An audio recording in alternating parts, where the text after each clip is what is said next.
Hello everyone. स्वागत है आपका अपने यूट्यूब चैनल स्टडी पॉइंट 11 में।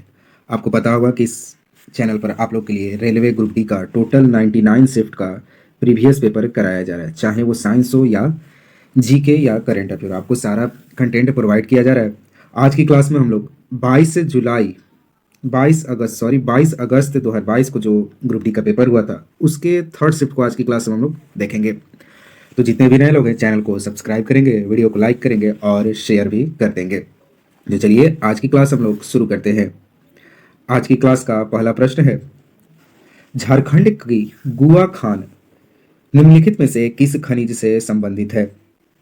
तो गुआ खान जो है ये लौह अयस्क से संबंधित है, यानी आयरन ओर का यहाँ पर उत्पादन होता है। ये गुआ खान जो है ये झारखंड में स्थित है, आप लोग इसको याद रखेंगे। अगला प्रश्न है, संविधान के भाग खाली स्थान में निहित अनुच्छेद 12 से 35 मौलिक अधिकारों से संबंधित है। तो ये जो भाग 3 में मौलिक अधिकार निहित है और ये जो अनुच्छेद है 12 से 35 तक है। आपसे पूछ देगा कि मौलिक अधिकार जो है किस अनुच्छेद से कहाँ तक है, तो आप कहेंगे 12 से 35 तक मौलिक अधिकार है। चलिए अगले प्रश्न को देखते हैं। और आपको मालूम होगा कि जो मौलिक अधिकार है ये यूनाइटेड स्टेट्स ऑफ अमेरिका के संविधान से भारत के संविधान में जोड़ा गया है। अगला प्रश्न है, मोनेजाइट अयस्क भारत के इनमें से किस राज्य की रेत में पाया जाता है? तो मोनेजाइट जो है केरल के रेत में पाया जाता है। मोनेजाइट अयस्क भारत के केरल राज्य में वहां की रेतों में पाया जाता है, तो ये आपको याद होगा। अगला प्रश्न है, जुलाई 2022 तक प्राप्त जानकारी के अनुसार अटल पेंशन योजना में शामिल होने अभिदाता बनने के लिए व्यक्ति की किस आयु का वर्ग का होना चाहिए? तो आपको अटल पेंशन योजना का लाभ उठाने के लिए आपको 18 से 40 वर्ष की आयु का होना अनिवार्य है। और आपको मालूम होना चाहिए कि ये जो योजना है अटल पेंशन योजना ये केंद्र सरकार की योजनाएं है और आपको केंद्र सरकार की योजनाएं सारे दिमाग में सेट होना चाहिए, क्योंकि हर एक शिफ्ट में चाहे वो रेलवे का कोई भी एग्जाम, एनटीपीसी, ग्रुप डी कोई भी हो, एसएससी का भी कोई भी एग्जाम हो, हर शिफ्ट में 1 या 2 प्रश्न शामिल किए गए हैं योजना से। तो आप लोग योजना वाले सारे प्रश्नों को रट लेंगे। चलिए इस प्रश्न को देखते हैं। अटल पेंशन योजना जो है इसकी शुरुआत 9 मई 2015 में की गई थी, तो ये फैक्ट आप लोग याद रखेंगे। अगला प्रश्न है, सागा दावा उत्सव इनमें से किस भारतीय राज्य में मनाया जाता है? तो सागा दावा उत्सव जो है अरुणाचल प्रदेश में मनाया जाता है। वेरी वेरी इंपॉर्टेंट प्रश्न है ये आपका। अगला प्रश्न है, अर्थशास्त्र में इनमें से कौन सा कथन सही नहीं है? गलत कथन को आपको सेलेक्ट करना है।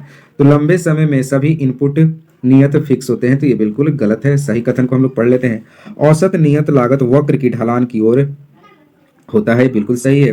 कुल लागत कुल प्रतिवर्ती लागत और कुल नियत लागत की योग होती है। आपको क्या पूछा है? कुल लागत जो होती है कुल प्रतिवर्ती लागत और कुल नियत लागत की योग ये होता है। लास्ट है, अल्पकालीन सीमांत लागत, औसत प्रतिवर्ती लागत और अल्पकालीन औसत लागत के वक्र यू आकार के होते हैं। तो ये सब याद रखेंगे। ये 3 पॉइंट आपको याद रखना है, इसको नहीं याद रखना है।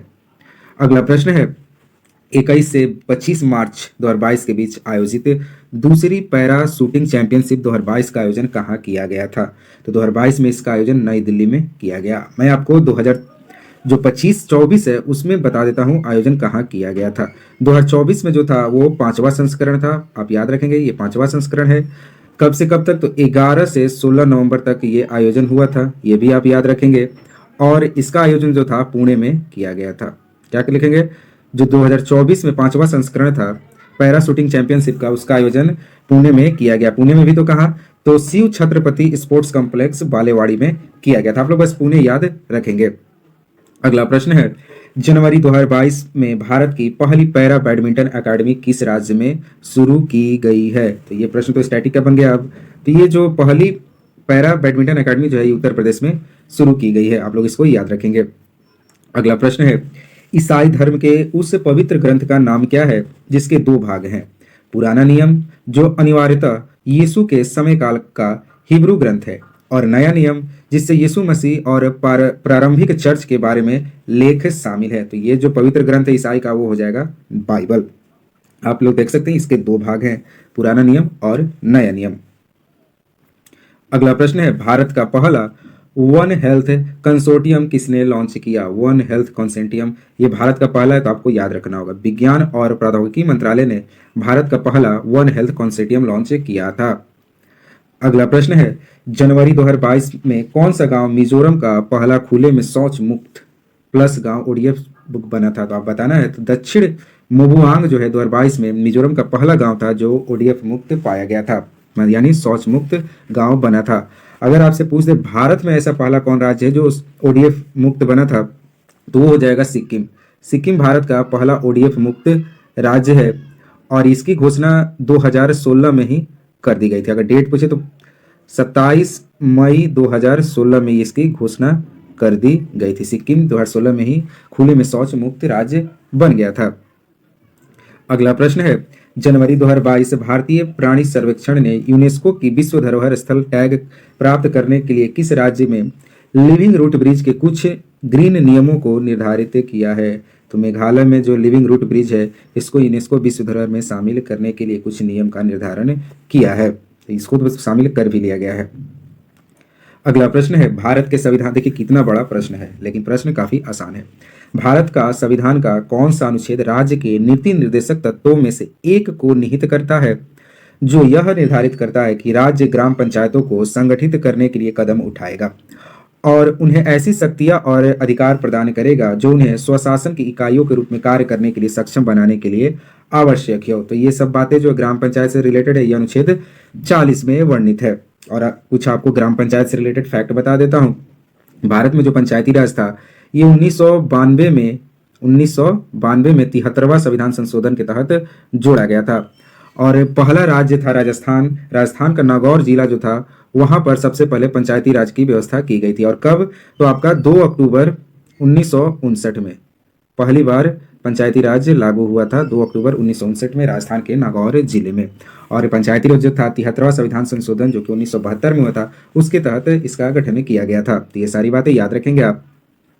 अगला प्रश्न है, मार्च 2022 तक भारत के मुख्य न्यायाधीश कौन थे? तो उस समय थे एन.वी. रमन, लेकिन आप प्रेजेंट में देखेंगे 2025 में आपके मुख्य न्यायाधीश हैं संजीव खन्ना। संजीव खन्ना वर्तमान में मुख्य न्यायाधीश है, तो आप लोग इसको याद रखेंगे, संजीव खन्ना साहब को। अगले प्रश्न पे चलते हैं, चौरा चौरी कांड कब हुआ था? तो प्रश्न आसान है, 1922 में चौरा चौरी कांड हुआ था। अगर डेट पूछे तो 5 फरवरी 1922 को चौरा चौरी कांड हुआ था, जिसमें हिंसक लोग अंग्रेजी जो पुलिस की जो थाना था उसमें घुसकर वहां छिपे 22 जिंदा पुलिसकर्मी को जला दिया गया था। 22 तो कि काफी ये हिंसक हो गया था, इसी कारण गांधी जी ने असहयोग आंदोलन को स्थगित कर दिया था। अगला प्रश्न है, कोके बोराक त्रिपुरा की राज्य भाषाओं में से एक है। देखिए त्रिपुरा की राज्य भाषा है जो कि कोके बोराक। 19 जनवरी 2022 को त्रिपुरा में कौन सा कोके बोराक दिवस मनाया? तो 44वां कोके बोराक दिवस कब मनाएगा? 19 जनवरी 2022। तो अभी 25 में कौन सा मनेगा? 23 में 24 25, 23 में तो आपका हो जाएगा 45वां, 24 में 46वां और 25 में 47वां। मतलब कि 25 में इस बार 47वां कोक बोराक दिवस मनाया गया है। तो आप लोग याद रखेंगे 2025 में 47वां कोक बोराक दिवस मनाया गया है। कहाँ पर? तो त्रिपुरा में। अगला प्रश्न है, 1969 में चौथी पंचवर्षीय योजना के दौरान इंदिरा गांधी द्वारा कितने निजी बैंकों का राष्ट्रीयकरण किया गया था? तो उस समय 14 बैंकों का राष्ट्रीयकरण हुआ था। ये प्राइवेट 14 बैंक थे, उनको सरकारी बैंक बना दिया गया था। लेकिन अब क्या हो रहा है? उल्टा हो रहा है, सरकारी चीजों को प्राइवेट बनाया जा रहा है। पहले होता था कि प्राइवेट को सरकारी बनाया जाता था। अगला प्रश्न है, वह धन जो किसी व्यक्ति की आय में से स्थानीय, राज्य और संघीय करों का भुगतान करने के बाद उपलब्ध होता है उसे क्या कहते हैं? तो उसे हम प्रयोज्य आय कहते हैं। यह ऐसा धन होता है जो व्यक्ति की आय में से स्थानीय, राज्य, संघीय करों का भुगतान मतलब सारा टैक्स देने के बाद जो बच जाता है उसे हम प्रयोज्य आय कहते हैं। अगला प्रश्न है, जनवरी 2022 में इलेक्ट्रॉनिक एवं सूचना प्रौद्योगिकी मंत्रालय द्वारा शुरू किए गए डिजिटल गवर्नमेंट मिशन का उद्देश्य क्या था? एक और आ गया योजना का नाम है डिजिटल गवर्नमेंट मिशन। इसकी शुरुआत कौन सा मंत्रालय किया था? इलेक्ट्रॉनिक एवं सूचना प्रौद्योगिकी मंत्रालय द्वारा शुरू किया गया था। और कब? तो 2022 में। तो इस मिशन का उद्देश्य क्या था? नागरिकों द्वारा मांग करने से पहले उनकी आवश्यकताओं का अग्र सक्रिय रूप से पूर्व अनुमान करके सेवाएं प्रदान करना। इसका लक्ष्य ये था कि जितने भी नागरिक हैं उनकी मांग करने से पहले उसका उनकी समस्याओं का अनुमान लगाकर उनको सेवाएं प्रदान करना इसका लक्ष्य था। डिजिटल गवर्नमेंट मिशन, आप लोग इस मिशन को, इस योजना को याद रखेंगे।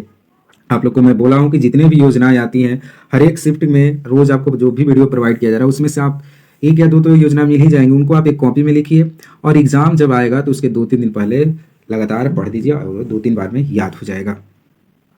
अगला प्रश्न है 2022 में उपभोक्ता मामले विभाग द्वारा शुरू किए गए उपभोक्ता जागरूकता कार्यक्रम का नाम क्या है। यह भी एक आगे आपका योजना से ही, कार्यक्रम से ही संबंधित प्रश्न। तो ये उपभोक्ता मामले मंत्रालय द्वारा शुरू किया गया था, तो ये था उपभोक्ता सशक्तिकरण सप्ताह, याद रखेंगे आप। तो हमने यहाँ पर जीके के सारे प्रश्नों को भी देख लिया, करेंट का भी देख लिया। अगर आपको ये वीडियो पसंद आया, आपको ऐसा ही कंटेंट चाहिए तो आप लोग चैनल को सब्सक्राइब करेंगे, लाइक करेंगे और शेयर भी कर देंगे। चलिए मिलते हैं नए वीडियो के साथ। जय हिंद, जय भारत।